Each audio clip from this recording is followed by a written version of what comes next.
Si vous êtes sujet au blues du dimanche soir, pas de panique. Nous sommes à vos côtés sur Europe 1 de 23h à 1h pour chasser les ombres qui vous empêchent de trouver le sommeil et vous permettre d'attaquer la semaine du bon pied. C'est Asiba et Paul qui sont à l'autre bout du fil au 39 21 et Fabrice Fougerouz à la réalisation, tous les trois en pleine forme pour vous accueillir. Et bien sûr, nous comptons sur vous pour nous faire part de tous vos commentaires, de toutes vos réflexions par SMS au 7 39 21 en commençant vos messages par le mot nuit et également par mail sur le site europe1.fr. Nous sommes ensemble et en direct jusqu'à 1h 39 21. Je vous attends. Europe 1, Caroline Dublanche. Bonsoir Marc. Oui, bonsoir. Merci de m'avoir rappelé d'abord. Je vous en prie. Vous êtes Caroline ? Oui, c'est bien moi. D'accord. Bon, écoutez, je vous appelle parce que je vis depuis bientôt 2 ans, là, une liaison sentimentale avec une dame qui... C'est une histoire sentimentale qui est devenue assez complexe rapidement et puis les choses se sont aggravées dans le temps, là. Comment dire, c'est quelqu'un qui régulièrement me fait vivre de son côté à elle des baisses d'enthousiasme et d'envie, une espèce d'inconstance dans son désir d'être avec moi et de me retrouver. Un peu des montagnes russes, on pourrait dire. Oui. Donc on est un petit peu en décalage depuis ces 2 années, parce que moi, de mon côté, mon envie, mes sentiments, mon envie de faire des choses avec elle est constante, enfin elle est stable. Et disons que j'ai supporté ça pendant 2 ans, parce que bon, il y a dans les montagnes russes, il y a le creux, puis il y a aussi ce qui fait espérer de sortir du creux, c'est que après on retrouve de l'harmonie, quoi, du bien-être à deux, et régulièrement il y a des périodes de son côté à elle, c'est toujours déclenché de son côté à elle, ces baisses d'envie, quoi. Donc là j'arrive à une situation où du coup c'est l'envie qui baisse de mon côté à moi, hein, même si j'ai toujours des sentiments pour elle, hein. Mais ça se comprend. Au bout d'un moment, c'est un peu contagieux. Ça fait 2 ans, quoi. Oui, 2 ans, c'est long. Ouais. C'était comme ça. Ça n'a pas été comme ça dès le début. Non, pas dès le début, mais disons... Est-ce qu'il y a eu un événement qui a déclenché ça ? Je fais un rapide calcul.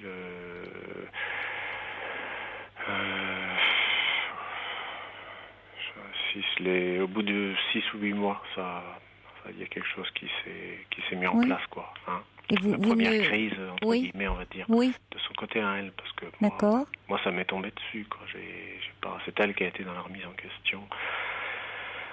Disons que ces baisses d'enthousiasme, moi je les nommais, je lui renvoyais, et à chaque fois, elle, de son côté, elle ne donnait aucune raison à ça. Donc j'ai d'abord cru que c'était un tempérament, que c'était sa façon d'être à elle, que c'était pas forcément en lien avec notre histoire. Oui, ça aurait pu. Oui. Donc je relativisais, je disais elle a peut-être un tempérament dépressif. Et puis moi je suis là, hein, je la soutiens là-dedans, je la supporte et je l'accompagne, ça je peux encore le faire. Mais d'autant plus qu'elle me disait, elle m'a dit à plusieurs reprises que c'était pas moi, quoi, qui était en cause. Et puis en fait, je me suis aperçu que quasiment la plupart du temps, ce qui s'exprimait là, ça pouvait durer plusieurs jours, voire semaines. Ce qui s'exprimait là, et ce qu'elle finissait toujours par exprimer à l'issue de ces crises, par verbaliser, c'était des griefs contre moi. Oui, alors paradoxalement, alors qu'au début, elle vous disait que ce n'était pas vous. En quelques jours, elle pouvait changer. Ouais, mais il y a des contradictions, et là, c'est vrai que je comprends pas tout. C'est normal que vous ne compreniez pas, parce qu'elle vous dit une chose et son contraire. Elle vous dit que vous n'en êtes pas la cause, et puis, quelques jours plus tard, elle formule des griefs envers vous. Oui. Donc, bon. Oui, c'est un peu déstabilisant pour moi. C'est complètement déstabilisant. Surtout que vous, dans ce que vous me dites, en tout cas, vous vous montrez très compréhensif vis-à-vis d'elle. Bah oui, après tout, quelqu'un qui brutalement change d'humeur, de comportement, c'est déstabilisant. Ouais. Et surtout au bout de 6 mois de relation. C'est pas comme quelqu'un que l'on connaît très bien et avec qui on a déjà instauré une relation et dans la durée. Donc on peut se dire on peut se dire qu'il y a vraiment quelque chose qui motive ça, qui peut expliquer, ou même si on ne comprend pas, on a quand même du recul pour pouvoir faire face, alors que là, c'est normal, vous vous posez des questions, savoir si c'est intrinsèque à elle, ou si c'est lié à vous et à la relation, enfin c'est d'autant plus perturbant, parce que vous ne vous connaissez pas. Oui. Et elle vous donne pas de clés. C'est ça qui est d'autant plus perturbant. Elle vous donne pas de clé pour dire oui, je suis d'un tempérament dépressif, je suis désolée, tu n'es pas en cause, pour finalement vous déculpabiliser, ou vous dire bon, c'est lié à toi ou à cette relation dans laquelle je ne me sens pas bien, et puis après tout, séparons-nous. Parce que, vous voyez, plutôt que de vous faire des reproches et des griefs, elle a aussi son libre arbitre, elle peut se séparer. Oui, tout à fait. D'autant plus que c'est d'autant plus difficile que ça contrastait à chaque fois, cette attitude-là, ça contrastait avec avec un engouement qui pouvait être exprimé à d'autres moments. Enfin, tu m'as complètement transformé, elle parle de moi, hein. Tu m'as complètement transformé. Avant toi, j'avais pas de vraie vie sexuelle, je me suis épanoui avec toi. Enfin, des choses très, très sur le plan narcissique, hein, très valorisante. Oui. Elle était vraiment, vous sentez quelqu'un qui était bien, qui s'était trouvé avec moi. C'est ça quand vous dites les montagnes russes, parce que pardonnez-moi, je vous interromps. C'est-à-dire qu'il y a des moments où elle peut être dans des moments de très grande morosité, de très grand repli sur soi, et d'autres moments où elle vous paraît un peu euphorique, ou ça va jusque là, ou qu'est-ce que euphorique? Non. Bien, quoi, joyeuse, contente, quoi, d'être avec moi, enthousiaste, mais pas particulièrement excitée. Non, pas d'euphorie, non, plutôt enthousiaste, amoureuse, quoi, je dirais. Amoureuse. Oui. Donc c'est extrêmement Mais sur 2 ans, ça s'est produit combien? Ces mouvements d'humeur différents alternent sur combien de temps? Combien de fois, combien de périodes? Oui, quel est le rythme? Des périodes courtes et des périodes plus longues. Alors, attendez, je peux vous dire à peu près.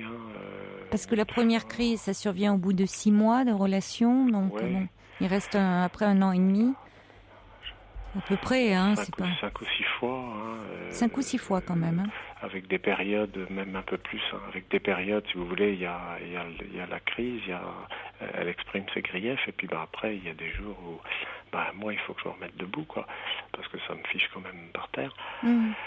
Alors, je crois que les griefs, elle a le droit de les exprimer, mais elle a le droit de les ressentir, mais le problème, c'est qu'entre le moment où elle les exprime et le moment où il s'exprime non de façon non verbale, par son attitude, il se passe du temps, et puis pendant ce temps-là, la relation, elle souffre. Et surtout quand j'ai su l'un des griefs, quand j'ai su ce que c'était, les bras me sont tombés. Hein. Je Pourquoi? Qu'est-ce que c'était? Ça a duré plusieurs jours où elle était sombre, et c'était terrible. Hein. Je fais durer un peu le suspense là, mais c'était terrible parce que on est allé au cinéma un soir, on est rentré dans la voiture, elle était sombre, le visage défait. Triste. On a vraiment l'impression de quelqu'un qui est pas bien avec moi, quoi. Oui. Elle m'a même dit qu'elle sentait, je sens que je m'éloigne de toi de jour en jour. Mais pourquoi? Je disais mais pourquoi? Qu'est-ce qu'il y a? Il faut que tu me donnes des éléments. Elle me dit et elle me disait rien. Elle me disait mais qu'est-ce que tu veux que je fasse? Elle me dit moi si j'étais à ta... Elle me disait faut que tu me rattrapes, quoi, faut que tu me récupères. Mais je dis, mais comment? À partir de quoi? Je ne sais même pas ce qu'il y a. Et elle a fini par me le dire, parce que moi je l'ai appelée. Elle est rentrée, c'est parce qu'on ne vit pas ensemble. Hein. Oui. On habite à une demi-heure, 20 minutes de voiture l'un de l'autre. donc quand je l'ai appelée, elle a fini par m'avouer que comment elle supportait pas l'état de mon appartement. Le fait que moi je suis ce que certains appelleraient un célibataire endurci, bien qu'ayant vécu quand même en couple assez souvent, mais c'est vrai que ça fait plusieurs années que je me suis organisé dans le célibat, que je vis seul. Oui. Bon, moi qu'est-ce qu'elle ne supporte pas dans l'état de votre appartement? Des témoignages. Moi j'ai demandé à mon frère, j'ai dit écoute, on dirait comme pour un procès, vous recueillez des témoignages. Oui. Non mais c'est intéressant. Parce que vous voyez, vous sentez jugé, hein. C'est-à-dire que vous recueillez des témoignages en me disant est-ce qu'il y a vraiment un problème ou pas. Vous savez, quand on est dans un huis clos affectif comme ça, on finit par douter de soi. C'est oppressant, oui. J'ai demandé aux copines, j'ai demandé aux copains, j'ai demandé à mon frère, qui est objectif, lui il dit ce qu'il pense. Il a regardé, il a dit écoute, t'es un mec, c'est pas nickel, mais c'est correct, quoi, c'est pas... J'aime bien le bilan. Moi, je suis pas... j'ai demandé aux copines qui m'ont dit, oui, effectivement, mais c'est pas sale chez toi. Oui, il y a un peu de bazar, mais c'est pas sale, quoi. Je suis très, très ordonné, je ne cherche jamais un objet très longtemps. Et vous vous y retrouvez. C'est que je l'ai perdu. D'accord, vous vous y retrouvez, c'est un peu... Je sais où ça se trouve. Oui, elle est très... Donc, alors, c'est même pas le bazar, c'est que vous... Non, c'est pas le bazar. Non. C'est pas le bazar, mais je sais pas, il y a des petits coins où il y a de la poussière, il y a des... Oui, mais elle est très, très maniaque. Chez elle, il n'y a rien qui bouge. C'est propre chez elle, oui, c'est plus propre que chez moi en tout cas. Mais, oui. Alors qu'est-ce qu'elle supporte pas dans votre appartement? Elle m'a exprimé, elle m'a donné des exemples. Oui, mais enfin, c'est pas elle qui y vit. Oui. Bon, là où j'ai trouvé ça sympa de sa part, c'est quand elle m'a dit j'ai envie de me sentir bien quand je viens chez toi. Donc ça m'a fait plaisir parce que je me dis voilà, quelqu'un qui investit un peu quand même, qui a envie d'être chez moi, avec moi. Donc moi j'ai fait un très gros effort de ce côté-là. Ma fille, j'ai une fille qui a 21 ans, là, elle est venue l'autre jour, elle m'a dit papa, j'aurais jamais cru, qu'est-ce qui t'arrive, l'appartement est propre, j'aurais jamais cru que tu fasses ça pour une femme. Je dis oui, je peux faire un effort là-dessus, mais après sur les autres reproches, ça touche à mon identité. Donc là-dessus je peux pas. J'ai envie qu'on m'aime pour ce que je suis. Qu'est-ce que vous voulez dire à votre identité? Mon identité, en fait, les autres reproches, toujours pareil, toujours à l'issue d'une période de silence, quoi. Elle a fini par elle m'a fait des reproches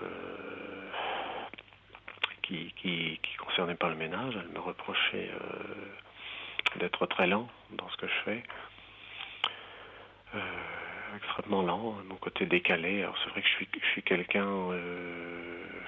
si vous prenez mes bulletins scolaires de la primaire jusqu'à la terminale, c'est Marc est un garçon dans la lune, Marc est un garçon rêveur, Marc doit prendre confiance en lui, élève très lent.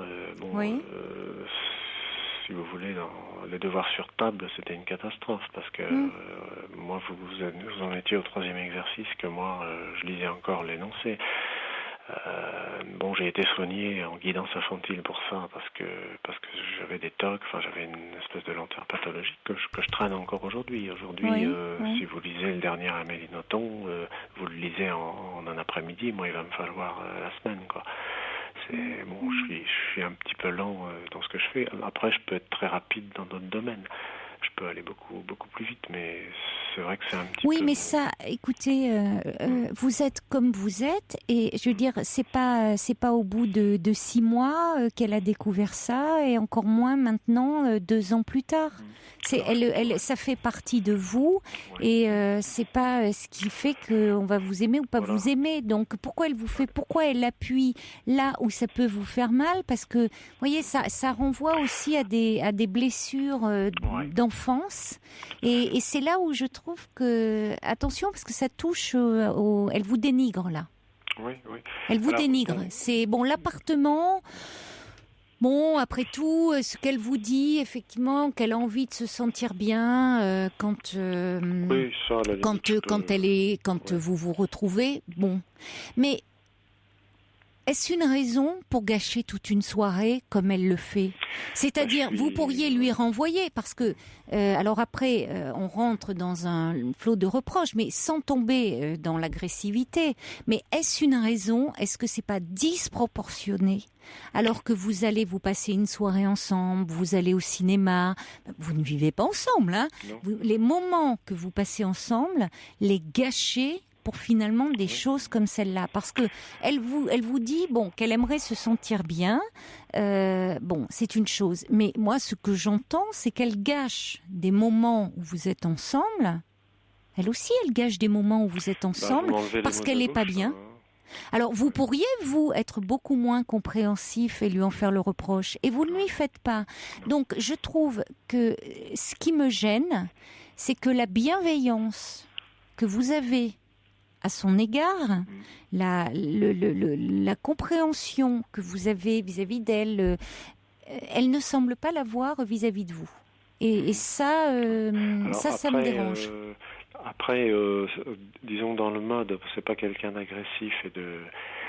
Dans le mode d'expression, les reproches sont exprimés avec émotion, de sa part, quoi. Les larmes au bord des yeux, elle est beaucoup dans l'émotion. Mais disons que moi, si vous voulez, un élève lent et dans la lune, vous imaginez pas ce qu'a pu être ma scolarité. J'en ai pris plein la figure. Oui, quand certainement. C'était pas les camarades, c'était les professeurs. Mais parce que aussi les élèves lents et dans la lune, comme vous dites, sont aussi souvent des élèves qui sont un peu perfectionnistes et qui veulent bien faire, qui sont souvent anxieux et donc qui prennent beaucoup plus de temps. Et mais... Chez moi, c'est un point névralgique et c'est vrai que... et elle appuie dessus. Quand on touche, je crois qu'elle se rend pas compte de là aussi, vous faites... Intentionnellement, peut-être, mais en tout... Mais vous êtes prêt... Moi, le problème, c'est peut-être que cette femme n'a pas... ne se rend pas compte, mais... Prudence quand même, parce que elle vous enlève beaucoup d'enthousiasme. On sent que vous êtes très affecté. Extrêmement, oui. Elle vous, comme vous dites, finalement, ces périodes où elle va mal, où vous ne savez pas pourquoi finalement. Elle ne vous donne aucun élément de réponse. Alors, elle pourrait vous dire, oui, je me sens mal, je suis déprimée. Déjà, ça vous enlèverait un poids. Parce que ça pourrait vous permettre de dire ça ne vient pas de moi. Mais non, elle vous rend responsable de choses dont vous ne savez pas très bien pourquoi. Alors, elle s'en prend à vous dans ces moments-là. Elle vous dénigre. Et alors bien sûr, il y a le côté où à certains moments, elle vous valorise sur le plan de votre intimité, où là, c'est très gratifiant. Mais finalement, elle souffle le chaud et le froid.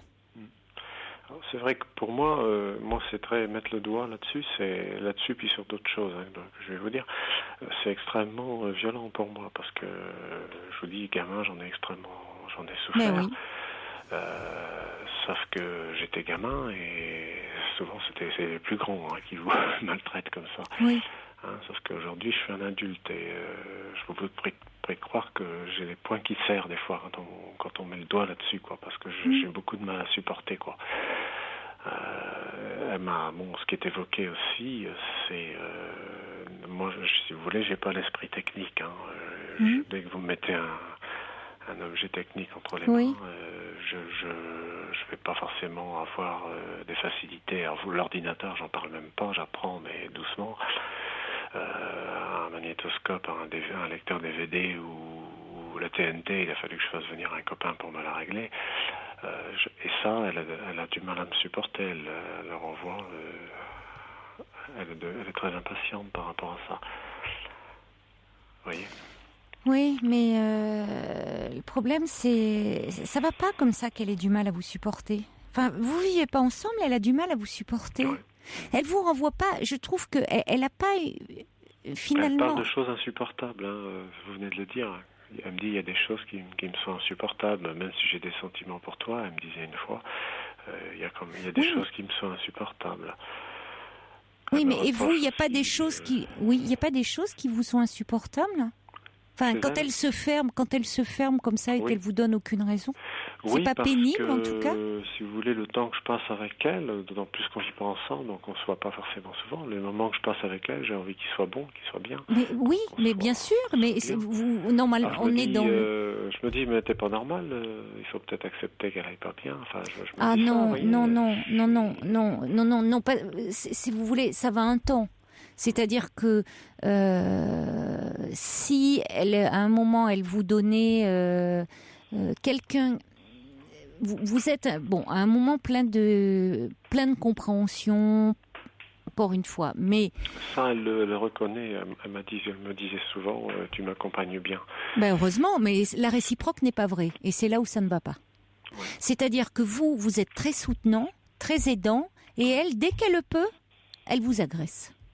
Alors, elle peut le faire peut-être avec, comme vous dites, beaucoup de sanglots dans la voix haute. Il n'empêche qu'elle vous agresse. Alors, elle a peut-être des comptes à régler avec les hommes.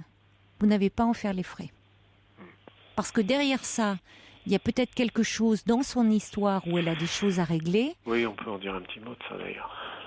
Si vous voulez. Dans son histoire, oui. C'est quelqu'un qui a vécu dans une famille, dans une fratrie assez... ils étaient 5, 6. Bon, il y a eu un suicide d'une de ses sœurs à l'âge adulte. Hein. C'était une famille d'ouvriers agricoles. Ils étaient extrêmement pauvres. Il n'y a pas eu d'amour. Noël, on ne sait pas ce que c'est. Il n'y avait pas de sapin, il n'y avait pas de cadeaux. C'était une grande pauvreté matérielle avec un alcoolisme chez le père, de la violence. Quoi d'autre enfin, il faut imaginer que je crois qu'il n'y avait pas l'eau courante. Là, il y avait une marmite qui bouillait dans la cheminée et puis on faisait la vaisselle là-dedans. Vous voyez un petit peu, c'est l'autre siècle. Donc elle a vécu. Oui, c'est une dame qui a quel âge? 51. Oui, en effet, oui, on ne croirait pas que c'est... J'en ai bientôt 55. Oui, mais enfin, on ne croirait pas, oui, on a l'impression, oui, d'un autre temps. Oui. Donc pas d'amour. Un dénuement, oui, matériel et affectif, quoi. Pas de Noël. Donc, oui, les reproches aussi qui m'ont été faits, c'est que je parlais peu, parce que c'est vrai moi, si vous voulez, je suis quelqu'un de peu loquace. Je peux l'être, hein, mais dès qu'il y a du monde, dès qu'il y a plus de 3-4 personnes dans une soirée, puis qu'il suffit qu'il y en ait un ou deux qui la tchatchent, et puis moi, on m'entend plus trop, quoi. J'ai du mal à prendre la parole. Hein. Alors, je suis comme ça. Au vu de ce que vous me dites, en quelques mots, mais il y en a d'autres. Combien ça éclaire. Non, mais ça éclaire de ce que vous me dites de son histoire. Hein, en quelques mots. Ça donne un autre éclairage de votre relation et notamment des reproches qu'elle vous fait. J'ai le sentiment que les reproches qu'elle vous fait, est-ce qu'au fond, il s'adresserait pas plutôt à son père qu'à vous-même? Oui, peut-être, oui. Vous voyez, est-ce que c'est vraiment... j'ai l'impression que c'est pas à vous qu'il s'adresse. Parce qu'on peut penser... Oui. Je me suis trompée de personne, qui a parlé de quelqu'un d'autre. Ou peut-être qu'elle parlait un peu d'elle-même, je ne sais pas. Oui, elle parle... Parce que l'appartement, quand elle dit l'appartement il faut vite que vous la rattrapiez, parce que sinon il est sale, enfin il y a de la poussière, ça va pas, hein, il est pas... si vous dites que chez elle était dans une grande pauvreté matérielle, que elle a vécu dans des conditions de vie très difficiles, avec il y avait c'était même pas de confort, on peut même pas parler de confort, hein, c'était avec en plus le père alcoolique, enfin tout ça devait partir un peu à volo là-dedans. Il y a quelque chose de très insécurisant. Vous qui tout ce qui est le maniement, vous dites, de l'électronique, enfin le fait justement des appareils qui à faire marcher ou pas, qui apportent finalement, c'est un côté rassurant, c'est au-delà de pouvoir, mais un appareil qui marche, hein, ça y est, ça marche, la machine qui fonctionne, ça y est, on peut s'en servir, ça apporte du confort.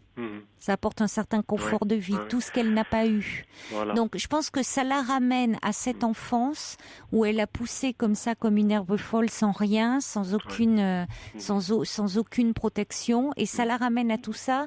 Et je pense que ce n'est pas vous qui êtes en cause. Elle parle de son passé. Pour autant, vous n'avez pas, vous, à payer, hein, c'est ça. C'est parce que vous allez vous y perdre toute votre vitalité, parce que on vous sent, moi je vous sens quand même, quand vous avez commencé à dire que vous y perdiez votre enthousiasme, c'est vrai que je ne sais pas comment vous étiez vous avant de connaître cette femme, mais on sent que dans votre voix, il y a quelque chose je vous sens assez triste, quoi. Oui, c'est vrai. Alors, il faut faire attention à vous quand même. Pour illustrer ce que vous dites là, quand vous parlez de son insécurité, à 2 reprises on est partis en vacances ensemble et loin de l'endroit ordinaire, si vous voulez, où on a nos repères, on a notre quotidien. Hein.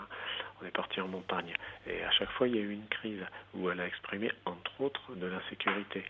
Et il s'est produit, on a fait du camping cet été dans les Alpes en randonnée itinérante avec un groupe, et il y a eu ce comportement quasiment obsessionnel de la pluie qu'elle est rentrée dans la tente alors qu'il crachait rien du tout, et puis elle m'en a voulu de ne pas être réactif par rapport à ça, alors qu'une tente qui prend l'eau, il n'y a rien à faire, hein. Vous ne pouvez rien faire, non. Et en fait il n'y a rien eu, et je me suis dit, mais qu'est-ce que c'est que cette peur un peu enfantine là, mais c'est du ça. toit au-dessus de la tête qui va prendre l'eau, vous voyez, c'est... on le dit d'ailleurs, hein, quand ça prend l'eau de partout. Oui, c'est ça. Aussi symboliquement. Et c'est quelque chose qu'elle m'a dit. Elle m'a dit, mais j'ai peur que t'assures pas, qu'il se passe quelque chose. Je dis, qu'est-ce que tu veux qui arrive? Le pneu de la voiture, il crève. Moi, je change la roue. S'il faut remettre de l'huile, je sais où c'est. Mais elle sait pas bien ce qu'elle veut, cette dame, parce que en même temps, c'est ce que dit Mona, qui envoie un mail en disant Marc, cessez de vous dénigrer. Vous m'avez l'air d'un homme très équilibré et très doux. Vous n'avez aucun reproche à vous faire. Elle dit vous méritez mieux cette relation. Alors c'est vrai on sent que vous êtes très bien structuré, équilibré, et qu'il y a une grande douceur aussi dans votre voix. Hein. Je dis une bienveillance, une douceur. Donc c'est aussi ce qui a dû attirer cette femme. Par rapport elle le dit. Oui, elle le dit, bien sûr. Et oui, donc par rapport à cet homme, à ce père qui était alcoolique, violent, vous êtes tout l'opposé. Et en même temps, elle veut un homme, par moment, elle vous reproche il faudrait l'homme, là, très fort, qui gère tout, c'est quelque chose qu'elle m'a dit souvent, j'ai besoin que tu sois fort. Oui, mais elle veut tout et son contraire. Ce qui veut pas dire, d'ailleurs, parce que vous êtes doux et apaisant, que vous n'avez pas cette force, parce qu'on sent que vous avez cette colonne vertébrale en vous, enfin, vraiment, que vous êtes bien structuré. Mais c'est elle qui n'a pas réglé des choses avec son passé, et que certainement, ces moments où elle est comme ça, en repli sur elle-même, où elle est morose, elle doit avoir un fond dépressif, cette femme. Il y a quand même dans sa famille une sœur qui s'est suicidée, il y a quand même... mais elle ne veut pas le reconnaître et c'est terrible. Alors le problème, c'est qu'à un moment, il va bien falloir peut-être mettre des limites en disant, notamment quand elle vous dénigre, parce que, si vous voulez, il n'y a pas lieu de vous laisser dénigrer, en disant, notamment sur votre lenteur, vous dites quand même que vous serrez les poings, hein. Voyez, enfin, ça vous fait mal. C'est une femme. Hein. Mais ça vous fait mal. Donc là, il faut lui renvoyer certaines choses. Il faut lui dire que ça vous blesse et que vous n'acceptez pas qu'elle vous dise ça. Que ça vous fait mal, ça vous blesse et que vous ne voulez pas qu'elle vous parle comme ça. Que vous en avez souffert dans votre enfance. Parce que vous me parlez d'elle et de ses souffrances, vous avez les vôtres. Et il ne faut pas vous négliger dans cette histoire et vous oublier. Parce que sinon, de toute façon, vous n'allez pas avancer parce que si vous vous oubliez dans cette histoire, il va y avoir trop de frustration à un moment. Oui. Donc il faut aussi vous affirmer dans cette relation. Oui. On s'est vu cet après-midi, on ne s'était pas vu depuis 1 mois. Alors qu'on se voyait toutes les semaines. On s'est pas vu depuis 1 mois parce que moi la dernière fois qu'on s'est vu j'en avais marre de la voir triste, enfin de nouveau, et je lui ai dit écoute, moi je suis pas obligé de supporter ça, donc je rentre chez moi. Donc je suis parti, je suis rentré chez moi. Je n'ai pas eu de nouvelles, c'est moi qui ai pris des nouvelles, c'est moi qui ai rappelé, je n'ai pas eu de nouvelles. Et donc on s'est vu cet après-midi et là c'était le blackout, enfin parler de la pluie et du beau temps, donc au bout d'un moment je lui ai dit écoute, ça fait 4 semaines qu'on s'est pas vu, et puis j'aimerais bien qu'on parle d'autre chose que des oiseaux qui sont sur les arbres, parce qu'il y a quand même un problème là. Donc bon, là on a, si vous voulez, elle a une façon bien à elle de se fermer.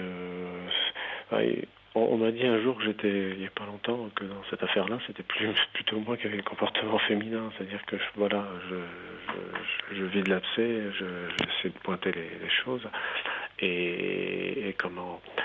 Et elle, j'ai l'impression qu'elle va s'évanouir à chaque fois que cette façon bien à elle de basculer la tête en arrière en prenant un air fatigué, en disant mais arrête de me parler de ça, enfin je suis épuisé. Oui, mais elle peut pas parler, visiblement. Elle n'arrive pas à mettre deux mots, elle fuit les problèmes. Ouais. Et en revanche, elle peut pas parler de son histoire, mais elle est sans arrêt à vous attaquer, à vous dénigrer. Donc c'est pour ça qu'à un moment, il va falloir lui poser des limites et lui dire stop.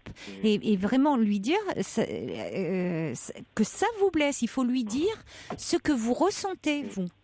Voyez, parce que finalement c'est une façon d'être dans le déni par rapport à son histoire et de vous accabler vous.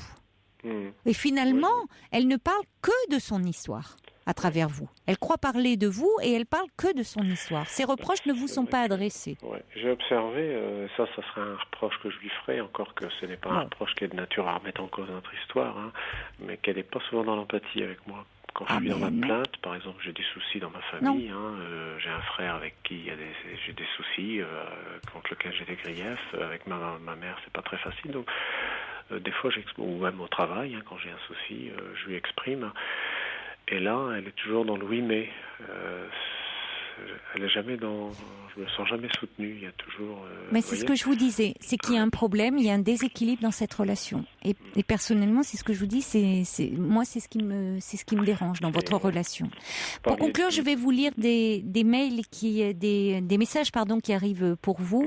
Il y a Gabriel qui dit: on ressent une très grande lassitude dans votre voix et dans votre façon de vous exprimer. Ce comportement de votre ami vous incite-t-il à vous dévaloriser? Il y a Émilien qui dit: le problème n'est pas vous mais votre amie. Elle rejette ses problèmes sur vous car au fond d'elle, elle va mal. Bonne chance.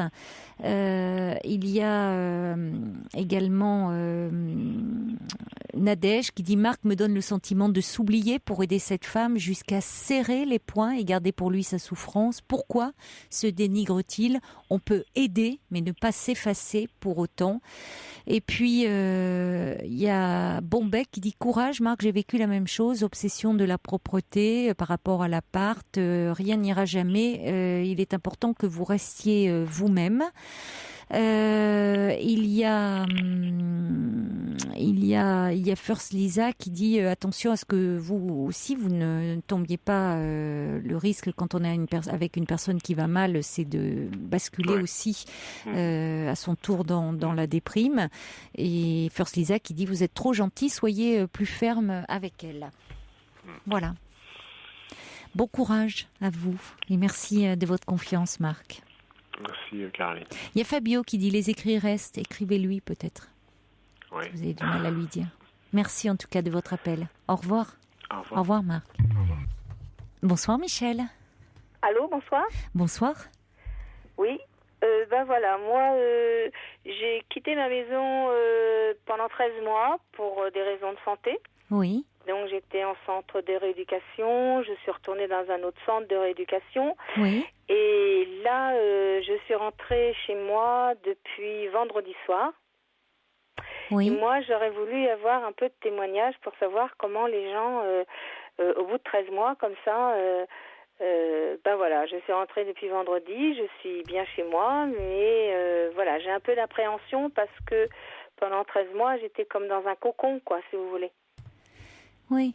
Dès qu'il y avait quelque chose, plus ou moins, je me débrouille bien, mais voilà, on sonnait, il y avait quelqu'un qui venait, voilà.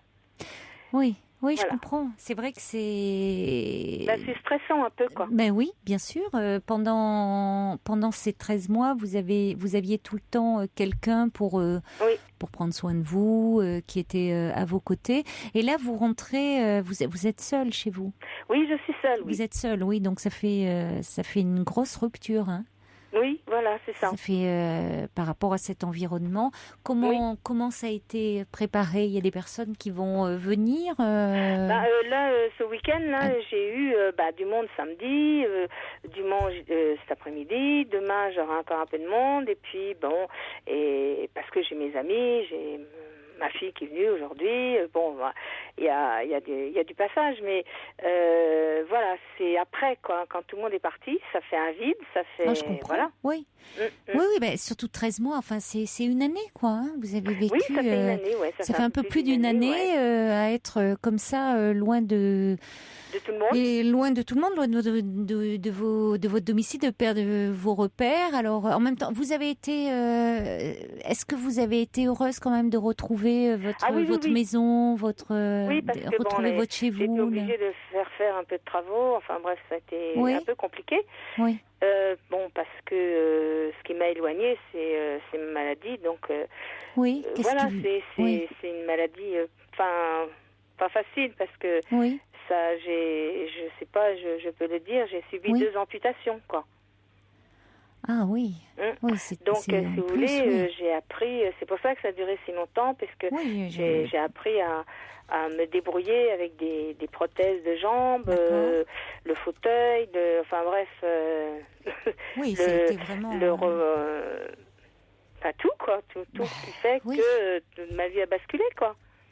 Oui, je comprends. Oui, effectivement. Et tout ce qui fait que maintenant, il faut que je me débrouille. Oui, d'autant plus. Oui, c'est un retour chez vous, mais c'est plus difficile parce que c'est vraiment d'autres repères. C'est pas seulement cette rupture, le fait d'avoir été coucouné, comme vous disiez, pendant ce séjour, parce que vous avez dû vous reconstruire, apprendre à vous reconstruire différemment aussi après. Et alors, après ces 2 amputations. Centre, on a tout ce qu'il faut. On a les psychologues, on a les kinés, enfin bref, tout ce qui est autour. Hein. Et puis, d'un seul coup, vous vous retrouvez chez soi, sans tout ça, quoi. Et vous pouvez bénéficier quand même, continuer ce suivi, parce que c'est vrai que vous avez eu dans le centre avec les psychologues, avec... je suis tombée sur une psychologue super, vraiment. Et donc non elle, parce que ça appartient à l'hôpital, quoi. Oui. Mais vraiment, une jeune femme comme ça, j'aimerais bien que les gens qui en ont besoin puissent en trouver une comme ça. Parce que j'en ai eu d'autres, parce que comme j'étais une fois dans le nord du département, et puis là j'étais dans le sud du département. Celle du nord du département était très bien, hein, c'est pas ça, mais elle n'avait pas de réponse à vos questions, quoi, si vous voulez. Oui. Tandis que non seulement elle avait des réponses, mais elle donnait des petits trucs en plus, quoi, qui font que on avance plus, on a plus de projets, on a plus de... Voilà, c'est ça. Bien sûr, oui. Ouais, et elle, vous ne pouvez pas la revoir Non, je peux la revoir qu'à l'hôpital, et encore pas... Elle ne consulte que les gens qui sont au centre, quoi. Et oui, elle ne fait pas de suivi après. Non, elle ne fait pas de suivi, ouais. Et ça, c'est dommage. Oui, c'est vraiment dommage, oui.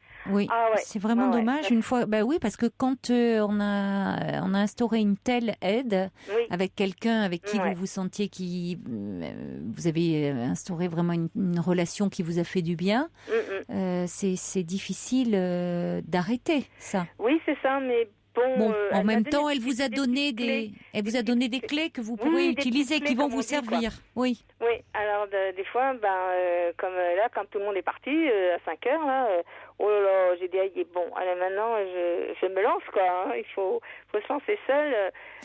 Mais c'est vrai que dans votre voix, il y a, je trouve, un optimisme, un entrain qui est, je veux dire, après ce que vous avez vécu, étonnant, hein.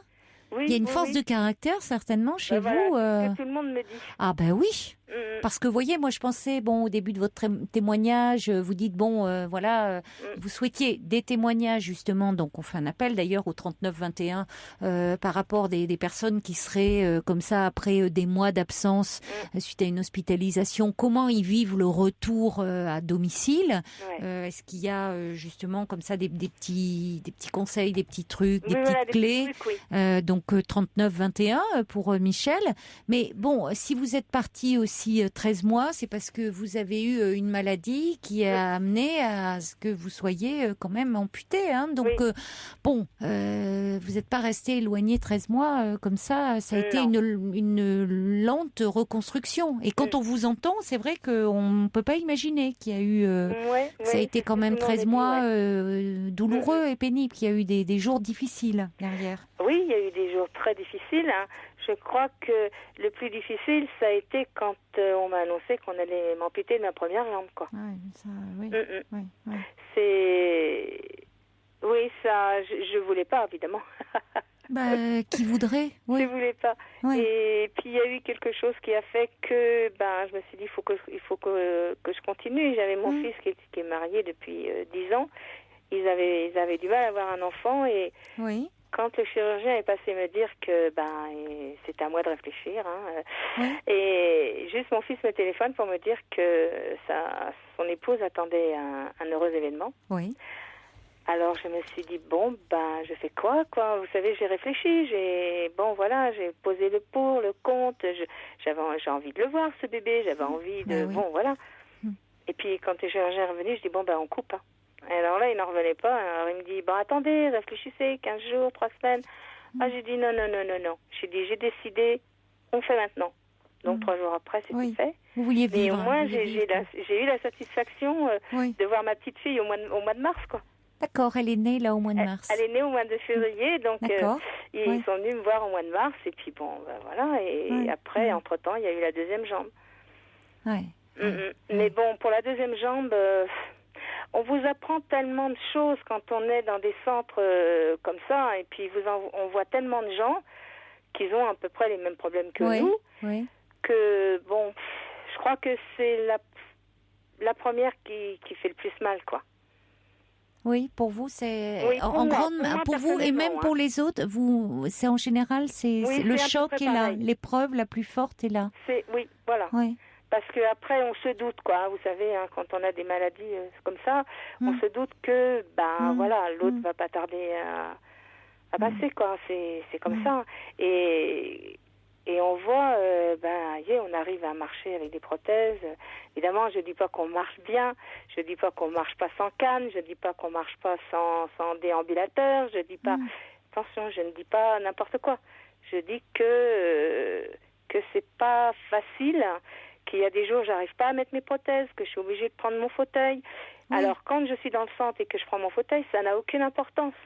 Mais quand je suis chez moi et que je suis obligée de prendre mon fauteuil et puis pas pouvoir mettre mes prothèses, voilà, quoi. Oui, évidemment, c'est plus compliqué. C'est différent parce que chez moi, pour faire certaines choses, je suis obligée d'être debout. Avec mon rollateur, mais d'être debout. Oui, puis il a fallu, quand vous parliez de travaux, c'est ça, il a fallu réaménager aussi, et aménager votre intérieur, pour que ça soit accessible. Accessible, Oui. Mais en même temps, c'est formidable, ça a été un véritable combat que vous avez mené, parce que en l'espace de 13 mois, arriver quand même à tout ça et à remarcher, à pouvoir vous utiliser vos prothèses, enfin, il faut pouvoir, Oui, mais on me dit ça, mais mes amis me disent, mais de toute façon, on le sait très bien, parce que moi, mon but, c'est de pouvoir marcher dans quelques mois, qu'avec une canne.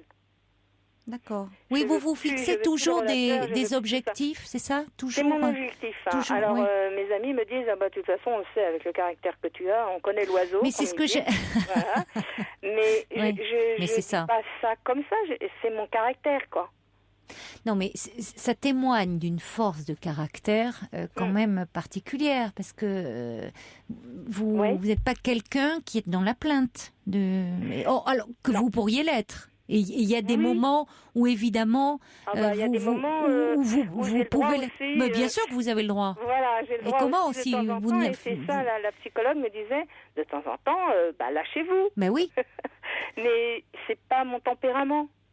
Non. Et parmi les clés qu'elle vous donnait, justement, qui vous ont aidé? Parmi les clés, justement, le fait de me relâcher, par exemple. Oui. Elle dit, vous êtes dans votre chambre, vous êtes chez vous, vous avez envie parce que je dois dire que depuis 5 ans, plein de choses qui me tombent dessus. Oui. Et voilà, parmi ça, relâchez-vous, pleurez un bon coup, vous savez, bon, voilà, tout simple, quoi. Oui, vous autorisez elle dit, après, ça ira mieux. Mais je dis, j'arrive pas à pleurer. J'arrive pas à pleurer parce qu'il y a quelque chose en moi qui me dit bon, allez hop, ça ira mieux. Et l'autre fois, elle était venue me voir, puis elle me dit bon, allez hop, maintenant, le pire est derrière vous, ça va aller devant. Je dis des fois, je me le demande parce que vous savez, j'en rigole, mais à force, ça fait beaucoup de choses. Et elle me dit si, elle me dit maintenant, c'est sûr. Bon, alors, j'ai gardé cet optimisme de me dire, bon, c'est sûr, maintenant, c'est bon, je vais vers le bon quand même. Voilà. Mais déjà, j'ai un tempérament comme ça. Oui, certainement. On va rester ensemble, Michel, parce qu'on aura, je l'espère, des réactions. Comment, quand on a passé comme ça un long temps hors de chez soi pour un séjour dans un foyer, comment, quand on réintègre son domicile, des petits trucs, des conseils, 39 21, on attend vos appels. Il est minuit sur Europe 1.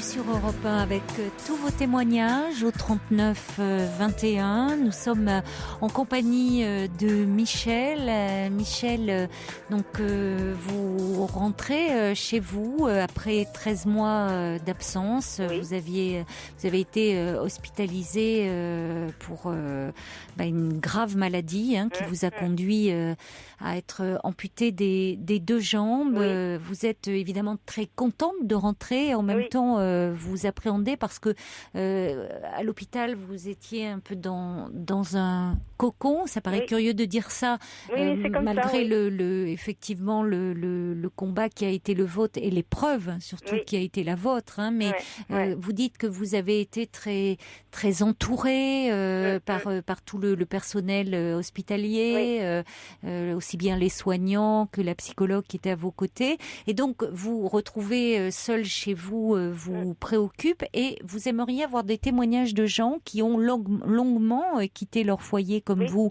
après un séjour à l'hôpital, savoir comment ils l'ont vécu, pas seulement effectivement sur le plan matériel, puisque j'ai des témoignages qui nous disent que on peut bénéficier d'aide à domicile, ne serait-ce qu'avec votre mutuelle, par le service social. Bon, mais savoir concrètement aussi le vécu, comment ça peut se mettre en place. Donc 39 21, vous pouvez aussi nous envoyer des mails sur le site europe1.fr. Beaucoup de SMS qui arrivent pour vous au 7 39 21. Il y a Catherine qui dit en tout cas vraiment vous nous donnez une belle leçon de courage. Je vous embrasse. Il y a First Lisa qui dit j'admire cette dame. Elle nous transmet sa force et son élan vital et je lui souhaite beaucoup de bonheur. Écoutez, je les remercie beaucoup. Il y a Luc Skywalker qui dit Michel, une femme comme vous, on aimerait en rencontrer plus souvent. Franchise, spontanéité, vitalité, transpire chez vous. Bon courage à vous. Et puis il y a Sergio qui dit en tout cas je suis très admirative de votre courage et de votre abnégation. Respect. Et puis donc je vous dis il y a d'autres, il y a Fabio qui dit que vous pouvez demander à bénéficier d'une aide à domicile, quelqu'un qui disait aussi à propos des aides à domicile et que vous pouvez aussi rentrer en contact avec votre mutuelle. Ça j'imagine qu'on a dû vous le conseiller. Bon, voilà, mais c'était plus au niveau parce que c'est vrai qu'au départ on se demande comment ça va se passer quoi. Vous êtes rentré il y a combien de temps? Je suis rentrée vendredi. Ah oui, effectivement, hein, c'est vraiment donc, tout récent. J'ai une personne qui va venir demain et puis une infirmière du conseil général qui va venir pour voir comment je me débrouille et combien je peux avoir d'heures, vous savez, par mois. Enfin, je sais pas trop comment ça fonctionne. Mais bon, je vais savoir tout ça demain, quoi. Alors, vous nous parlez de vos enfants qui sont venus vous voir et de votre petite fille qui est née en février. Elle habite à Charleville-Mézières et moi, je suis en Bretagne. Hein. Ah oui, c'est ça. C'est dommage qu'ils ne soient pas plus près. Ouais. Donc, qui fait votre joie. Comment réagissent-ils? Vous avez combien d'enfants? Alors, j'ai 3 garçons. D'accord. Et j'étais pendant 12 ans famille d'accueil de la DAS et j'ai élevé deux filles qui avaient perdu leurs parents. Donc je les avais eues à 3 ans et 6 ans. Et je les ai toujours parce qu'il y en a une qui vient d'avoir un petit bébé il y a un mois qui a 25 ans et puis sa jeune sœur qui a 22 ans. D'accord. Et qui est pas loin de moi, donc qui passe, là, elle est passée aujourd'hui, l'aînée avec son bébé, son mari, et puis voilà, donc... donc ça fait une grande famille, vous aviez vos 3 garçons, 5, et vous avez élevé ces 2 petites filles qui maintenant sont 2 jeunes femmes. J'ai 3 garçons et 2 filles. D'accord. Oui. Et alors, comment réagissent-ils Ça a dû évidemment beaucoup au départ les affecter. Et voilà. Comment Alors les garçons, c'est pas très facile d'avoir tout le temps leurs sentiments. Oui, ils sont pudiques. Je suis leur mère. Oui. Donc je représente quelque chose, mais c'est des garçons. J'étais très proche, c'est rigolo, parce que j'étais très proche d'eux quand ils étaient enfants, ados. Oui. Et puis, maintenant, mon aîné a 42 ans, il est marié, il a des enfants. On se téléphone et tout, mais c'est pas pareil. Tandis qu'avec les 2 filles, c'est plus...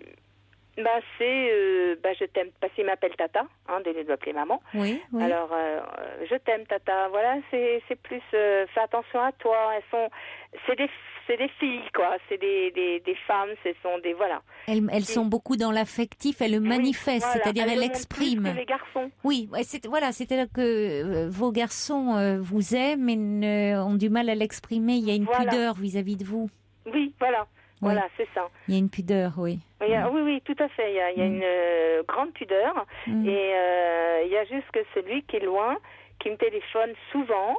Et je dirais que j'ai plus de contact avec celui qui est à Charleville-Mézières que ceux qui sont là. Parce que ceux qui sont plus près, ils viennent me voir, ils passent me voir. Oui. Mais pas trop. Et mon fils aîné, je crois que ça le gêne beaucoup de me voir comme ça. Oui. Oui, je crois que ça le gêne parce qu'il m'a toujours connu très combatif mais je suis encore. Mais effectivement, mais je peux pas pour l'instant. Et il était venu me voir au mois de mars quand ça avait pas très bien été. Et là, quand il m'a revu au mois d'août, il m'a regardé, il m'a dit voyons, qu'est-ce que tu vas bien, qu'est-ce que t'as changé, t'es bien et tout. Il était très étonné. Parce que, évidemment, quand on vient voir une personne qui vient d'être amputée sur un lit d'hôpital, c'est pas la même chose que quand on la voit 3 ou 4 mois après et puis qu'on a appris à faire un tas de choses. Bien sûr, oui. Voilà. Oui. C'est que, il était resté sur ça, quoi. Oui, il était, finalement, il trouvait que vous aviez bien récupéré. Voilà. Mais les garçons, je vous dis, il y a que celui qui est à Charleville. Mais comme vous dites, vous êtes aussi leur mère, il y a aussi un lien très affectif et très charnel. Charnel, oui. Il y a un lien très charnel et vous avez été quand même touché dans votre corps. Il y a quelque chose de très particulier et vous avez aussi ce tempérament très fort. Oui. Et il y a ce lien où effectivement, comme il dit, comme si il y avait quelque chose qui pouvait les blesser eux dans le fait que votre corps ait pu être blessé et été blessé, voyez, même s'ils ont du mal à l'exprimer. Donc ça fait que tout ça est compliqué. Ouais. Et c'est vrai que le fait que mon fils aîné surtout ait réagi comme ça en venant me voir qu'une fois et puis que ça, je pense que ça l'a énormément touché. Oui, ça montre qu'effectivement c'est quelque chose qui certainement bouleverse. Et quand il est revenu au mois d'août là. Et ben maintenant, quand je téléphone, il a plus ce recul, vous savez. Oui. Oui, parce qu'il y a un temps où il faut comme vous certainement la première fois, les premiers temps où il faut s'habituer, s'accoutumer. Oui, voilà, c'est ça. Voilà, c'est ça. Et après, ils ne verront plus. Non, voilà, ils vous verront plus, vous tel que vous êtes. Ils ne verront plus ce qui vous manque, mais vous tel que vous êtes. Voilà. Au départ, on voit ce qui manque, ce qui. Et bon, après, ils oublieront ça. Oui, voilà, c'est ça. Bon. Et mes filles sont plus touchées, par exemple, que mes petits enfants. Les petits-enfants, ils ont très bien accepté. Oui. Ils ont, voilà. Oui. Mais ça, les petits-enfants, n'ont pas... Ils posent des questions. Oui. J'ai été étonnée. Ils ont quel âge? Mon aîné va avoir 15 ans et le dernier a 1 mois. Alors, il y a 15 ans, ça 10 fait, ans, 8 ans, 7 ans. D'accord. 7 mois et puis 1 mois. Oui. Mais je vois même les aînés, c'est... Oui, pourtant les aînés c'est l'adolescence, c'est l'âge où qui peut être un peu compliqué, notamment dans leur rapport au corps. Mais vous êtes leur grand-mère et eux, ça, ils n'ont pas le même. Il y a une génération, quoi. Il y a. C'est mes fils ont été plus touchés que leurs enfants. Oui, mais vous êtes certainement, il y a cette image de mère et de mère avec toute cette, on sent, vous êtes aussi, il y a une force de caractère, il y a certainement aussi ce lien avec vous très charnel, je sais pas, il y a quelque chose, certainement un lien aussi très fort et du coup peut-être aussi cette pudeur qui ne peut pas, il y a quelque chose qui ne peut pas se dire et qui les a tellement bousculés. Oui, aussi, donc le lien ne peut pas s'exprimer de la même façon. Oui, parce que je vois avec les filles, ah non, c'est totalement différent, hein. Et elles étaient, c'est des femmes et elles expriment par leur façon d'être vraiment comme une amie. Quand mes premières amies sont venues me voir à l'hôpital, oh là là, elles étaient très, comme ça, très très très en peine, très. Oui, ça doit être. C'est pas la même chose, quoi. Ça doit être compliqué. Ça doit être compliqué dans ces cas-là parce que c'est presque vous qui devez rassurer les gens. Et ben voilà, c'est ça. Tellement les gens ne savent pas. Vous avez être confronté à des gens qui ne savent pas quoi dire dans ça, parce que parfois dans une maladie, on peut dire ça va s'arranger, ça va. Là, on est dans le cadre d'une amputation où on sait qu'il y a c'est irréversible. C'est ce côté irréversible qui fait que les gens sont eux-mêmes ne trouvent plus les mots, n'ont plus les mots. Finalement, c'est compliqué de voir, alors que vous êtes quand même dans ce choc, dans cette qui est une épreuve terrible, dans ce deuil. Il y a quand même un deuil à faire. C'est un deuil. Hein. C'est un deuil à faire, à devoir en plus rassurer les gens. Vous pouvez pas dire. Je dois rassurer les gens. Oui, encore. Ouais. Moi maintenant, parce que là, elles ont vu l'évolution, hein. Que je me souviens, j'ai une amie qui s'appelle Patricia et je venais d'apprendre à me mettre mes 2 prothèses et à me mettre debout, vous savez, au pied du lit de l'hôpital et à me lâcher pour l'équilibre, quoi. Et elle est arrivée et puis j'ai dit tu bouges pas. Alors elle bouge pas. Et elle me regarde et je fais ce que je venais d'apprendre et elle en a pleuré parce qu'elle dit j'aurais jamais pensé te revoir debout, quoi. Même si c'est qu'avec des prothèses, vous savez, avec une longue robe, un large pantalon, ça se voit pas. Oui, bien sûr, c'est maintenant c'est ce qui est formidable aussi. Hein. Et on l'a vu aux Jeux paralympiques, c'est formidable tout ce qu'on peut faire aujourd'hui. Ah oui, c'est merveilleux, hein, quand on les voit, les courses, les marathons, c'est merveilleux. En kiné, j'allais vite. Alors il y en a plein qui disent on va t'inscrire aux Jeux paralympiques, tu vas voir. Les prochains, on va peut-être vous voir. Alors voilà quoi, c'est. Mais c'est vrai que c'est à nous c'est peut-être ça qui me rend un peu plus forte de jour en jour. C'est à moi de montrer aux autres qu'on est capable de faire plein de choses, même si on se croit au bout du rouleau.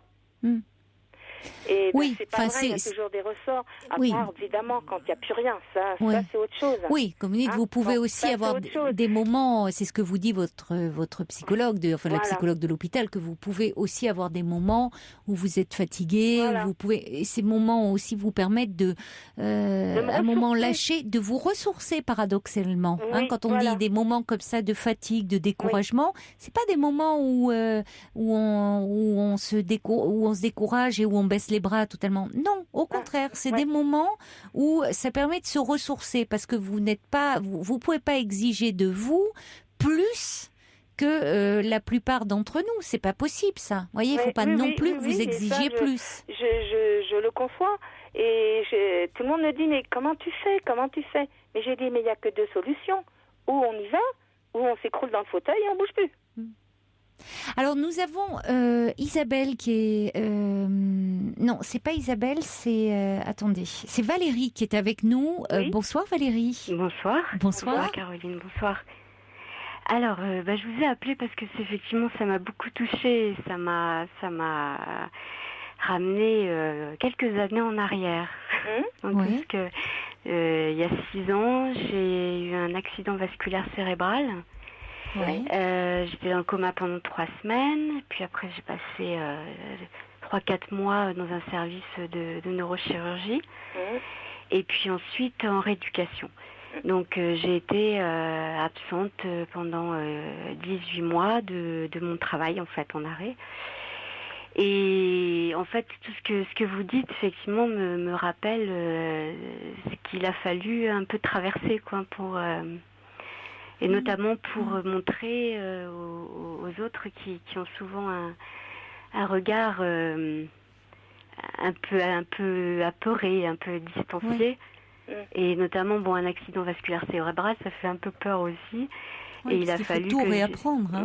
Enfin, moi, j'ai eu de la chance parce que j'ai appelé l'ambulance. Je me suis rendu compte de ce qui se passait. Je dis là, ça y est, c'est maintenant. Donc je me suis levée, j'ai appelé. Qui avez pu appeler. Oui, j'ai appelé l'ambulance. J'avais tout préparé, les numéros d'urgence. Vous sentiez que vous vous paralysiez d'un côté Non, j'avais j'avais des douleurs terribles à la tête. D'accord. Et là, oui, j'ai su que c'était le moment. Donc j'ai appelé. Et l'ambulance a mis un petit peu de temps quand même à arriver, mais bon voilà, après j'ai été pris en charge. Et donc coma pendant 3 semaines, et ensuite je suis allée dans un service de neurochirurgie dans lequel j'étais suivie pendant quelques temps. Voilà. Et donc ensuite en rééducation, donc 6 mois hors de mon travail. Quand je suis revenue à mon travail, là aussi ça me rappelle un peu des choses vécues, c'est-à-dire que le regard un peu incrédule des gens, parce que je marchais, j'ai eu aucune séquelle autre que perte un peu de mémoire immédiate. Et puis voilà, c'est le regard des autres, en fait. Il a fallu, puisque ça se voyait pas. Vous ne voyez pas que j'avais un problème. Non. Eh bien, il a fallu effectivement que je montre que j'avais des moments de grosse fatigue. J'ai toujours, 6 ans après, des moments de grande fatigue. Et puis, surtout à mon chef de service, lui dire que intellectuellement, j'avais rien perdu. Et il a fallu que je prouve effectivement que... D'où la nécessité que vous avez dû avoir à faire, à vous montrer encore plus forte, quoi. Oui, absolument. Ouais, ça c'est sûr. Ce qui m'arrive, moi. Oui, absolument. Que je me montre plus forte que les autres. Voilà, exactement. Ouais. Et c'est ça qui fatigue. Quelquefois, oui. C'est vrai que c'est un petit peu usant, mais bon. C'est surtout ce qui m'a été le plus difficile, c'est de voir effectivement l'incrédulité dans le regard des gens. Voilà, c'est ça. De dire non, mais de toute façon... Je suis sûre, je remarcherai avec une prothèse et tout. Quand il m'avait vu, moi, je suis tombée 2 fois dans le coma parce qu'avant de me couper les jambes, j'ai fait de la septicémie. Ah oui, d'accord. Donc ils m'ont vu complètement allongée, enfin bref. Et puis qu'ils me voient maintenant... oui, c'est ça. C'est incroyable. Oui, non seulement c'est incroyable, mais ça leur paraît étrange. Oui. Mais je ne sais pas si vous avez dû ressentir ça. C'est-à-dire que moi, on me disait... Qu'est-ce qui leur paraît étrange de quoi Non, mais moi, on me disait carrément que c'était un miracle. Il y a quelques mois, j'ai été dans le coma un peu. J'étais comme mon fils quand il était venu me voir et qu'il m'a revu au mois d'août, 4 mois après. Il n'en revenait pas, quoi. Bon, parce que ce qui leur paraît étrange, c'est que quelqu'un qui était comme Valérie, dans qui le était coma, vraiment pas bien du tout, et puis on a l'impression qu'on est comme un miracle, quoi, si vous voulez. Oui, c'est vrai que c'est le mot qui vient, parce que pour la personne, pour l'extérieur, vous voir dans le coma, vous en gardez des souvenirs de votre coma? Moi, je garde, en fait, je pense que je garde les moments où, parce que les médecins m'ont dit que j'avais failli mourir, j'étais pas loin, ils s'étaient réunis pour savoir s'ils débranchaient ou pas. Et moi, quelque chose qui m'a extrêmement émue et que j'ai gardé en souvenir quand je me suis réveillée, ce sont des images de ma toute petite enfance, avec des personnes qui sont maintenant disparues. Et ça a été extrêmement émouvant pour moi. Donc, je pense que quand on entend les gens dire que la vie commence à défiler au moment de la mort, je pense que c'est vrai. Parce que c'est ce qui s'est passé, je crois. Des images de votre toute petite enfance. Oui, que vous situez vraiment, c'est-à-dire vraiment les bébés. Oui, bébés, oui. Je pense que j'étais portée par quelqu'un, oui. Et j'arrivais dans un cercle de personnes et une jeune femme s'est retournée. En fait, c'était ma mère, qui était magnifique, mais magnifique, quoi.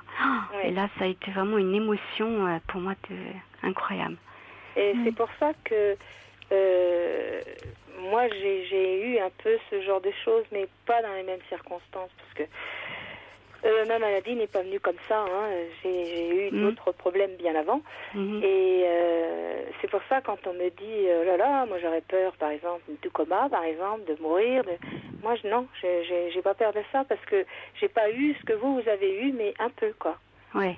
Donc maintenant, je me dis, il faut y aller, il faut faire les choses qu'on a à faire, et puis, on verra, quoi.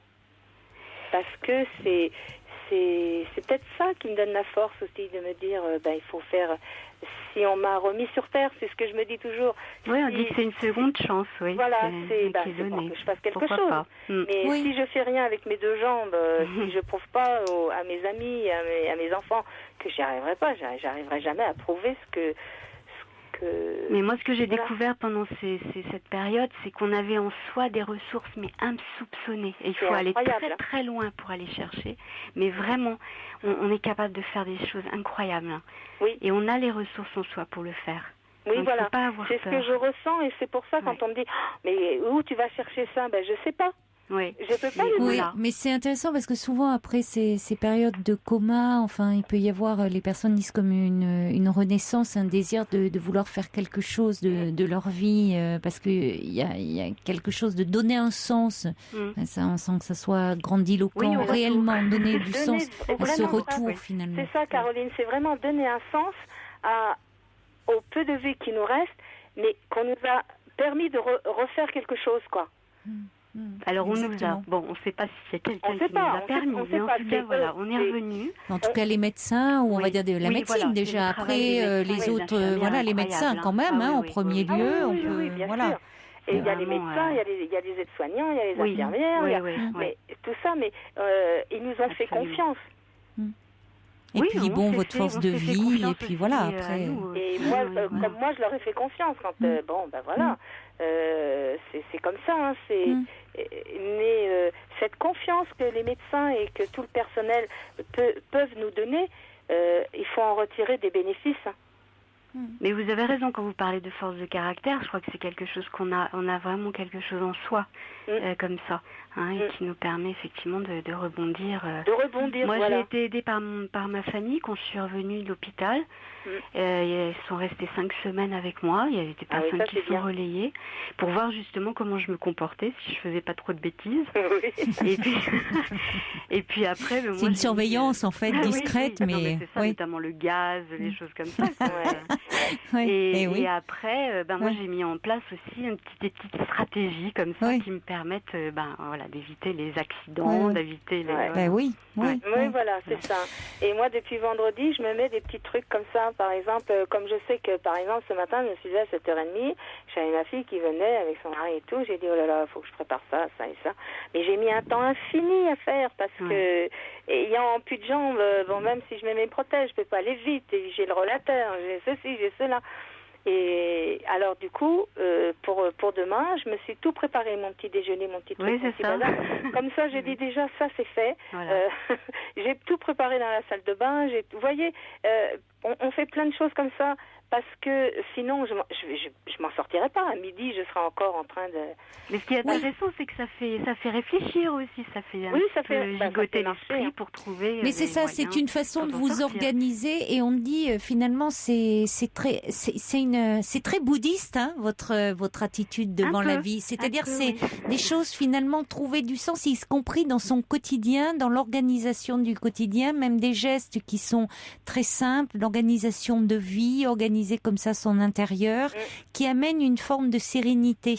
Oui, voyez, d'organiser, d'anticiper, organiser votre petit déjeuner du lendemain, des choses comme ça.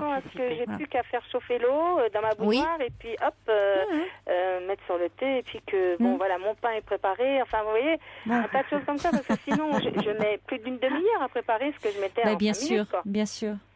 Il y a beaucoup de réactions. En tout cas, vos témoignages suscitent beaucoup de réactions. On n'avait pas ça met un petit peu de temps avant que les mails nous parviennent et les SMS. Donc, c'était avant que le vôtre arrive, Valérie. Mais je crois qu'on peut englober le vôtre. Il y a Brigitte qui dit: je me sens admirative devant tant de courage. Vous allez certainement vous adapter de manière progressive à cette nouvelle phase de vie. Claire qui dit: au moins vous n'êtes pas handicapée du cœur. Il y en a tellement sur Terre. Je vous embrasse fort. Il y a Gabrielle des Hauts-de-Seine qui dit: merci mesdames pour cette très grande preuve de courage, vous aimez la vie et elle vous le rend bien, je vous embrasse, dit Gabrielle. Et puis il y a Yves qui dit: Michel devrait avoir l'assistance d'un kiné pour marcher seul. En tout cas, bravo pour sa ténacité devant une telle épreuve. Alice qui dit: vous êtes quelqu'un de formidable, je vous souhaite tout le bonheur que vous méritez et je penserai souvent à vous. Fanchon qui dit: chapeau, très bon courage, ne baissez pas les bras. Et puis il y a Rose qui dit: vous êtes de sacrés bouts de femmes, bravo, quel courage et surtout quelle leçon de vie. Merci de nous faire partager des ondes si positives et de nous rappeler que l'on devrait être si satisfait de simplement marcher sans même y penser. Je suis certaine que vous n'utiliserez plus de canne dans un an, je vous le souhaite de tout mon cœur. Et puis il y a Maggie qui dit: je suis très admirative, vous dégagez une force incroyable malgré des épreuves terribles, bravo pour votre courage. Pour ma part, mon expérience est très différente. Je sors d'1 an et 10 mois de clinique et d'hôpital psychiatrique pour anorexie. Concernant mon retour chez moi, il a été très difficile. Je me sentais étrangère à tout et j'ai passé 5 mois seule et prostrée chez moi, ne m'acceptant pas dans mon nouveau corps. Le déclic a été mon arrivée dans un nouveau studio, une nouvelle ville pour mes études. Ce nouvel environnement m'aide à avancer et à tenter de passer à autre chose. Et bien que cela ne soit pas facile, je revis. Je ne pense pas qu'on puisse sortir d'une longue convalescence et revenir pour tout recommencer comme avant. Il faut changer et entreprendre quelque chose de nouveau. Un suivi psy me semble, en ce qui me concerne, indispensable. Courage, vous m'avez l'air d'être une femme formidable. Je vous embrasse. Moi aussi.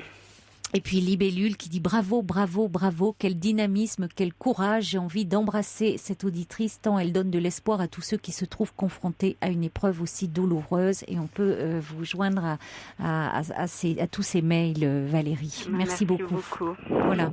Merci à vous. Et bon courage, surtout. Oui, merci Valérie. Je vous en prie. Merci pour ces témoignages pleins d'espoir et vraiment on vous souhaite le meilleur parce que le pire était derrière, hein, vraiment. Oui, écoutez, je vous remercie beaucoup Caroline. Je vous écoute souvent et j'ai connu votre émission quand j'étais hospitalisée. D'accord. Parce que la nuit, on dort pas beaucoup. Les nuits, les nuits sont longues dans ces lieux-là. Oui, voilà, c'est ça. Oui, je comprends. Je comprends. Je vous remercie beaucoup. Merci de continuer à rester à l'écoute. Merci. Je me permets de vous embrasser. Moi aussi, je vous embrasse. Merci. Au revoir. Merci beaucoup. Au revoir, Michel. Au revoir, madame. Alors, j'ai reçu un mail de Lily Jeanne qui nous donne des nouvelles. Lily Jeanne nous avait appelé la semaine dernière parce qu'elle se posait quelques questions sur sa relation de couple. Ce qui va vous revenir certainement, c'est que au départ, elle était en colocation. C'était avec un homme. Ils avaient acheté une maison ensemble.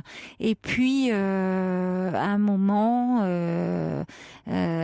finalement, ses sentiments avaient évolué de l'amitié vers l'amour, et donc elle avait pris un peu les devants. et elle lui avait déclaré ses sentiments et donc de colocataires, ils étaient devenus amants. Voilà. Et simplement, elle avait peur du coup de perdre à la fois, si cette relation ne marchait pas, de perdre un amant et un ami. Donc elle nous avait appelé à ce sujet. Donc cette relation était pas banale parce qu'ils avaient acheté une maison ensemble, parce qu'ils étaient vraiment très très proches. Et puis voilà, cette relation s'était transformée. Et alors Lily Jeanne me dit qu'elle en avait parlé avec lui un petit peu et que vendredi soir, il lui a demandé de devenir sa femme avec fiançailles officielles. Il lui a fait sa demande, un bouquet de roses rouges à la main droite, une boîte surprise dans la main gauche, et que cette boîte contenait une bague en or ornée d'un solitaire. Il me dit forcément, j'ai dit oui, comment résister? Nous avons annoncé la bonne nouvelle aujourd'hui à la famille, tout le monde s'est réjoui, le mariage est prévu pour l'été prochain. Alors elle me dit, nous voudrions avoir un enfant, mais je crains qu'à 37 ans, cela devienne compliqué. Bon, écoutez, il faut vous y mettre sans tarder, hein, vous n'êtes pas obligé, vous pouvez, on voit maintenant des mariés qui attendent un bébé, je veux dire, il y a pas de souci, à 37 ans, il est encore possible de concevoir un bébé. Il y a bien maintenant des mamans des femmes qui ont leur premier bébé à 40 ans. Donc non, soyez pas trop anxieuse, il n'y a pas de souci. Je pense qu'il y aura aucun souci pour vous, et en tout cas, félicitations. Alors, on accueille maintenant Isabelle. Bonsoir. Bonsoir Caroline. Bonsoir Isabelle. Alors, moi, je vous remercie tout d'abord d'avoir pris mon appel. Je vous en prie. Et je suis actuellement dans une situation de rupture sentimentale. Il s'avère que j'ai rencontré, donc, suite à mon divorce qui date d'il y a 10 ans, j'ai rencontré donc une personne, un homme pour qui j'ai eu un gros coup de foudre. Oui. Et il s'avère que depuis, on va dire, quelques années, notre relation s'est dégradée dans le sens où c'est une personne qui... nous avons des relations très conflictuelles. Il me parle comment dirais-je, par des paroles blessantes, je le sens possessif, jaloux. Bon, je tiens à vous préciser aussi que au niveau de notre situation professionnelle, moi j'ai ma petite entreprise. Oui.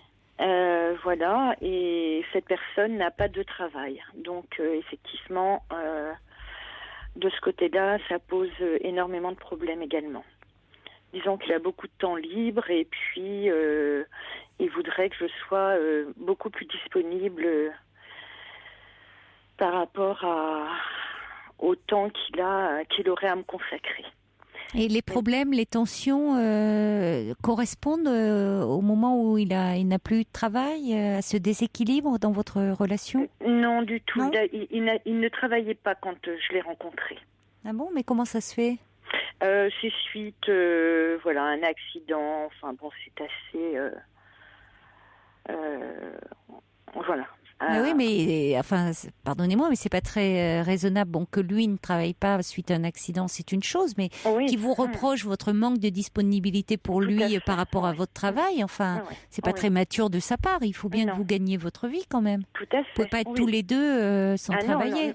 À moins d'être entier, mais bon, vous voyez. Non. Moi, c'est pas donné à tout le monde. Mon indépendance, effectivement, le fait qu'il s'en sorte comme ça financièrement, c'est son problème, hein, et c'est ça le regarde. Oui. Mais là aujourd'hui, j'ai des sentiments très forts pour lui, mais je m'aperçois que je ne peux pas. J'ai énormément de mal à supporter cette situation de rupture. Oui, parce que c'est vous qui avez décidé moi, de oui, suite à ce qu'il vous fait vivre.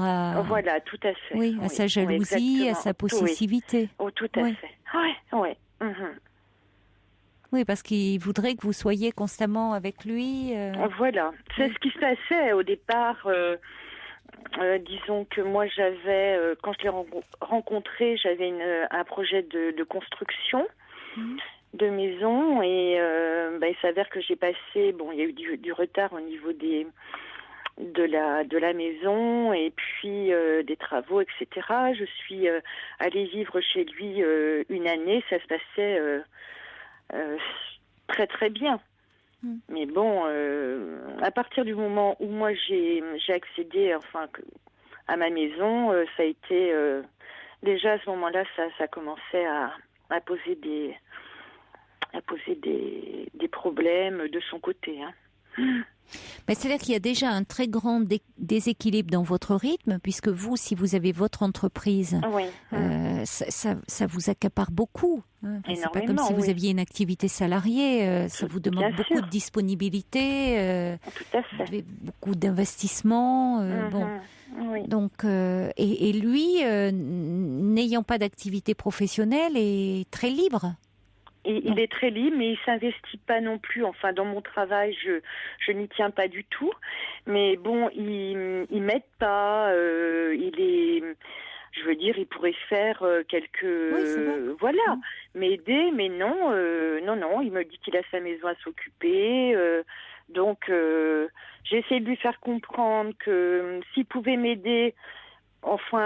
Du moins partager les tâches ménagères. Enfin, j'en sais rien. Enfin, quand on est ensemble, quand on est deux, c'est pour partager les bons et les mauvais moments. Enfin, je veux dire. Oui, faire des choses ensemble. C'est-à-dire, qu'est-ce qu'il veut partager finalement ? Qu'est-ce qu'il voulait partager avec vous ? Pas grand-chose. Si, c'est ce qui lui plaît en fait, et il est égoïste aussi. C'est une forme d'égoïsme de sa part. Donc, parce que là, c'est ça. Qu'est-ce que il faut pouvoir être ensemble. Déjà avoir des projets ensemble et puis pouvoir faire des choses ensemble. Mais comme vous dites, ça peut pas toujours être des activités, la fête, des moments de plaisir. Quand on vit dans un quotidien, on n'est pas que dans des moments. Vous n'êtes pas dans un quotidien en plus. Vous n'étiez pas dans un quotidien. Non, pas du tout. Non. Je m'aperçois quand j'ai des problèmes, c'est jamais évident, une entreprise, ou que ce soit des problèmes professionnels ou maladifs, il me soutient pas. J'ai pas son soutien. Donc donc il était là quand tout allait bien, mais il fallait pas que ça se grippe, qu'il y ait un grain de sable. D'accord. Voilà, pas de. Oui, mais ça c'est embêtant. Parce que quand on est dans une relation, il est quand même important de pouvoir compter sur l'autre. Oui, c'est. On partage tout. On partage tout, ça me paraît évident, oui. Oui, donc comme vous dites, c'est assez égoïste de sa part s'il veut partager que le bon. Oui. Il veut pas de. Surtout que ça fait quand même 8 ans que vous étiez ensemble. Donc c'est pas dans les premiers temps encore. On peut être dans les moments de découverte, de plaisir. Mais après, c'est quand on construit une relation, une histoire, on partage. On est là pour se soutenir aussi. Alors finalement, vous avez pris la décision parce que cette relation était source de complications et puis ça vous rendait triste au fond de vous rendre compte que cette relation, vous vous sentiez assez seul dans ce que vous me dites finalement. Vous êtes là, Isabelle, ou pas? Allô? Je crois qu'on a, on a un silence, qu'on a perdu Isabelle. On va faire une petite pause musicale et on va essayer de la rappeler. Isabelle, vous êtes là? Caroline. Oui. Alors, j'étais en train de vous dire, finalement, il semblerait que ça vous rende triste, ça vous ait rendu triste de vous rendre compte que vous étiez assez seule dans cette histoire, au point de rompre avec cet homme, et en même temps, vous dites que vous êtes en plein désarroi suite à cette rupture. Comment vous en avez parlé avec lui? Vous avez comment a-t-il réagi lui quand vous lui avez dit disons que quand on s'est vu pas plus tard que jeudi dernier. Oui. Et comme on n'a pas beaucoup discuté dans le sens où il y a déjà eu tellement de conflits et voilà, qui duraient. On était une semaine sans se voir et on refaisait le point, mais ça revenait au galop, quoi. Au bout de 15 jours, il y avait encore d'autres problèmes et là, il s'avère que la rupture a été plus longue, c'est-à-dire on s'est pas vu pendant 1 mois. Et du coup, parce qu'il est parti un matin, j'ai rien compris. Et du coup, je le rappelais pas, ni lui non plus. Donc, ça a duré un mois. On est resté 1 mois sans se voir. Et il a repris contact avec moi. Enfin, il a essayé de me joindre un week-end. Et voilà, j'ai pas répondu. Je l'ai rappelé le lundi en lui disant que effectivement, il faudrait qu'on en rediscute une dernière fois. Et il s'avérait qu'il campait sur ses positions, donc Mais sur quelle position? Quelle position? C'est-à-dire, il estimait qu'il m'aidait, qu'il était présent. Oui, il n'écoutait pas ce que vous lui disiez, c'est-à-dire qu'il réfutait tous vos arguments. Oui, tout à fait. Donc je me suis pas trop étendue. J'en ai un peu assez de... Il ne voulait pas entendre que vous étiez en souffrance dans cette relation. Voilà, tout à fait. Je lui ai dit que j'étais malheureuse à plusieurs reprises, donc mais sans trop de réaction. Vous n'êtes pas entendu. Voilà. Bon, donc à un moment il vous a poussé à la rupture, c'est ça. Vous n'avez pas le choix quand finalement à un moment vous faites part de ce qui ne va pas et puis que l'autre ne tient pas compte de vos comportements. Qu'est-ce que de vos comportements, de vos réflexions, de vos remarques, qu'est-ce que vous voulez faire? À un moment, soit vous continuez à être dans la plainte, à récriminer, dans le reproche, voyez. Bon, ou à un moment, on a toujours la possibilité de se séparer. C'est en ça que se séparer, c'est souvent un signe de maturité, parce qu'il y a des personnes qui restent comme ça des années dans des relations où ils se plaignent sans arrêt de l'autre, il accable de tout, mais ils se quittent pas. Parce qu'il y a une partie, ça veut dire qu'au fond, il y a une partie d'elle-même qui trouve son compte, quand on creuse. Bon. Oui. Alors, bien sûr, c'est normal aussi que vous soyez triste. Ah là là, c'est normal, en même temps, parce que cet homme, vous l'avez aimé.